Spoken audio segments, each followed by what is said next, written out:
आजच्या या कार्यक्रमाच्या अध्यक्षस्थानी असणारे सन्मान्य अध्यक्ष, व्यासपीठावर उपस्थित सर्व मान्यवर व येथे जमलेल्या माझ्या सर्व बंधू आणि भगिनींनो, आज 23 जानेवारी आजच्याच दिवशी ओडिशा राज्यातील कटक येथे नेताजी सुभाषचंद्र बोस यांचा जन्म झाला। सुभाषचंद्र बोस यांनी दुसऱ्या महायुद्धात जपानची मदत घेऊन आझाद हिंद सेनेची स्थापना केली व त्यांनी तब्बल 11 वेळा जेल भोगली आहे। त्यांच्या कारकिर्दीत त्यांनी हा खूप मोलाचा वाटा उचलला होता।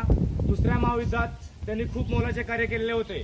तसेच अशा महान क्रांतिकाराचा शब्द म्हणजे तुम मुझे खून दो मैं तुम्हें आजादी दूंगा, या शब्दावर अख्खा भारत पेटून उठला होता।